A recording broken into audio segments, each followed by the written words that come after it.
All right, if you're a sales manager, you absolutely know the frustration of seeing inconsistent performance across your team. In this explainer, we're going to crack open a really powerful tool called the Achievement Matrix. It's basically a playbook designed to show you why some of your reps are crushing it while others are just stalling out. And it'll give you exactly what you need to boost your entire team's growth. It's the question, right? It probably keeps you up at night. You give everyone the same training, the same products, the same comp plan, and yet the results are just worlds apart. So why is it that some reps consistently blow their targets out of the water, while others seem to struggle just to keep their heads above it? That gap, well, it's not just a puzzle, it's a huge drag on your team's potential. And today, we're going to solve it. I want you to think about your team's performance like a giant puzzle. You can see the final picture, those inconsistent results, but the real secret is understanding the why behind it all. We've got to move beyond just looking at the surface-level numbers and really diagnose the root causes that are holding some of your people back. It's all about finding those missing pieces. So, the entire framework we're talking about is built on these 5 really powerful principles of achievement. To be successful, you need clear goals, you need dedicated focus, the right kind of motivation, a solid plan, and of course, consistent action. Now, these aren't just a bunch of buzzwords. They are the absolute pillars of high performance. And this, right here, is the most crucial point. These 5 principles aren't some checklist where getting 4 out of 5 is good enough. No way. They're all interconnected, like gears in an engine. If even one of them is out of alignment, the whole system just grinds to a halt, and the chances of success absolutely plummet. It really is an all-or-nothing system. So how do we figure out if everything's aligned? This is where the Achievement Matrix comes into play. Just think of it like a GPS for your performance coaching. It lets you map out every person on your team and pinpoint the exact areas that need your attention. And here it is, the matrix itself. It plots 2 key things. Along the bottom, that x-axis, you've got motivation, from unmotivated all the way to self-motivated. And then on the side, the y-axis, that's focus, from none to hyper-focused. And see that horizontal line in the middle? That's the goal line. If you're above it, you've got a defined plan. Below it, your plan is, well, it's pretty undefined. Where your rep lands on this grid tells you everything. It reveals their unique performance profile. First up, in that top right corner, we have the person everyone wants on their team, the high achiever.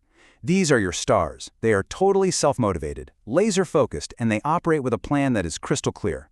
They don't just happen to hit their goals. They have a repeatable system for success. Right next to them, we've got the achiever. Now, these are your solid, reliable performers. They have the focus, they have the plan, but their motivation, it's external. Think commissions, bonuses, or even just positive feedback from you. They absolutely get the job done, but they kind of need that external push to keep the momentum going. Now, let's jump over to the top left. This is where we find the dreamer. This person has fantastic ideas. They can even create a beautiful, well-thought-out plan. They have all the focus in the world, but they just lack the motivation to actually execute. It's all plan and no action, which, as you can guess, means their probability of success is super low. Down in the bottom right, we have the task hopper. This person is basically the polar opposite of the dreamer. They're self-motivated, they're full of energy, but they have zero focus and no clear plan. They jump from one task to the next, get distracted by every little thing, and just spin their wheels without ever making any real progress. In the middle of that bottom row is the underachiever. Their goals are vague, their plan is pretty much non-existent, and they really only take action when there's some kind of external pressure. They're purely reactive, just waiting for you to tell them what to do instead of driving their own results. They require a lot of hand-holding. And finally, in the bottom left, we have the nomad. And honestly, this is the most challenging profile of all. This person is completely lost. No goals, no plan, no focus, and no motivation. Their actions are totally random and misaligned, giving them pretty much zero probability of success.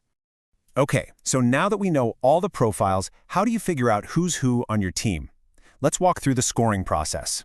It's actually a really straightforward assessment that's going to give you a clear, data-driven diagnosis for every single member of your team. It all comes down to asking the right questions on a simple 0 to 10 scale. For goal strength, you ask, is their goal specific and realistic? For focus, is their effort actually prioritized? For motivation, is this really a high priority for them? And for plans, are the steps they need to take clearly defined? The scores you get give you the coordinates to plot each rep right on the matrix. But hold on, there is one final crucial check that goes beyond just scoring, And this is one you have to observe. This is the action alignment check. You have to ask yourself, do their day-to-day activities actually match the plan they laid out? Are they really doing the work? This is the ultimate reality check that completes the diagnosis and separates the talkers from the doers. Okay, so you've diagnosed your team. You know where everyone lands on the matrix. Now for the payoff, turning that diagnosis into real action. This is your coaching playbook with specific, tailored strategies for every single profile. Let's start with your high achievers. You know, the biggest mistake you can make is to just leave them alone. Instead, you need to acknowledge their amazing alignment across all 5 principles. Ask them a simple but really powerful question. What do you need from me to keep this momentum going? And, this is critical, celebrate their process, their planning, their focus, not just the final sales number. This reinforces the very habits that make them so successful in the first place. Now let's compare 2 really interesting profiles, the dreamer and the achiever. The dreamer's problem is a complete lack of motivation, right? So your solution is to introduce some kind of external spark, a reward, or maybe a consequence to get them to finally act on those great plans. The achiever, on the other hand, already has external motivation. Your goal there is to help them build their internal drive, that sense of personal ownership over their goals. This contrast right here perfectly shows the difference when it comes to focus. A high achiever actively, and I mean actively, eliminates distractions. A task hopper, well, they're basically a victim of every distraction that comes their way. Your coaching goal is to help that task hopper build the kind of discipline that the high achiever has. And here is another powerful contrast. A high achiever creates specific, actionable plans, a roadmap. An underachiever is held back by these vague, fuzzy goals with no clear path forward. As their coach, your job is to help the underachiever build the kind of clarity and structure that just comes naturally to your top people.